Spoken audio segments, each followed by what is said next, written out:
Last week we looked at attached townhomes, but if the thought of a shared wall isn't for you, you want a little more natural light, maybe some more privacy, more of the feeling of a single family home, but without all the maintenance, um, maybe we should look at detached townhomes.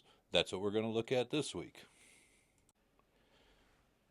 If you're tired of the upkeep, but you still want your own front door and the feeling of your own home, imagine pulling into your own garage, being able to walk into the kitchen, have your own private front entrance, morning coffee on a four-season porch, um, a patio overlooking nature.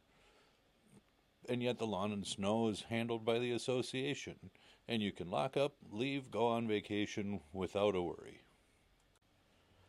So detached townhomes generally cost a little more, but what you're getting is windows on all four sides, more natural light, more privacy, no shared wall, less concerns about neighbors' noise, often quite a bit more yard around the home.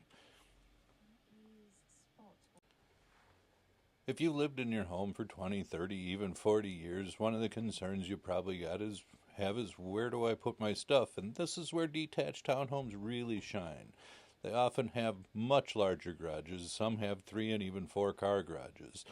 They have space that allow for hobbies, workshops, and as we talk about the one level living. The one level living doesn't necessarily mean you don't have a basement. It just means all living facilities are on one level.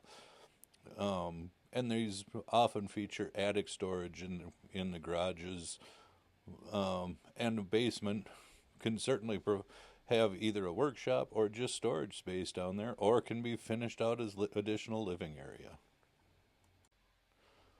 One of the things I always point out as a contractor that may not matter today, but probably will in the future, is the steps from the garage. Some detached townhomes, and any other house for that matter, have steps from the garage into the living area of the house, and some of them, there's no steps there whatsoever. It may not matter today, but some days a single step can make all the difference. Another thing I look at is is whether the laundry's on the main level, and is the laundry adequate. Some of them are very tiny, some of them are very, very nice. Look at the shower access.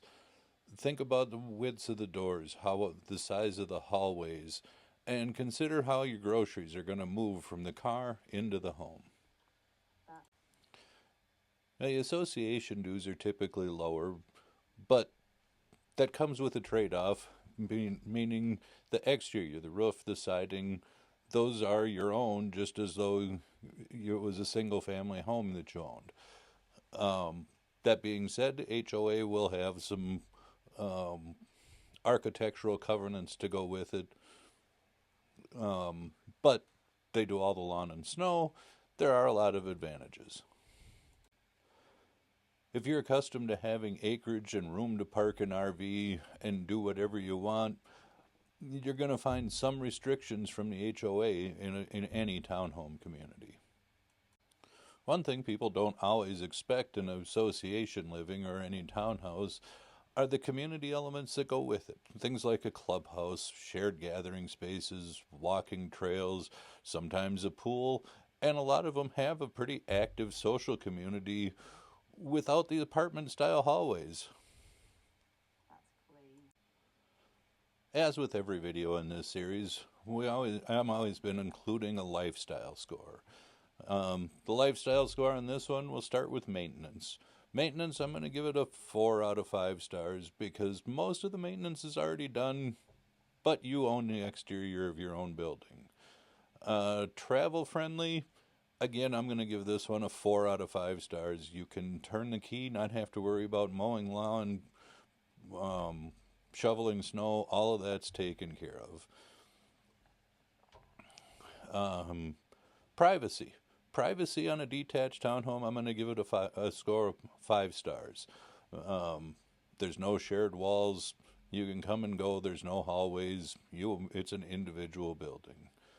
The workshop, this one can vary. Some of them it's going to be a 5-star. I've seen some pretty nice workshops in some of these places. And sometimes you have restrictions or you just don't have the room for them. Social opportunities, again, this one we got to kind of give it some flexibility. Some of these associations have a very active social calendar where I'd even give them a 5-star. Some of them, not so much. Some communities just prefer to be more private. And lastly, the aging in place. And the aging in place, I'm going to give it a 4-star, and yet some of them certainly perform better in this category than others. I've seen some of these buildings that are absolutely designed to be for aging in place, to the point of wider hallways, wider doorways, even like almost an accessory dwelling unit inside for in-home care. If a detached townhome living sounds like it could fit your lifestyle, let me know in the comments. What stood out to you? What would keep you from considering one? If you're trying to figure out what comes after you're selling your family home, like and subscribe.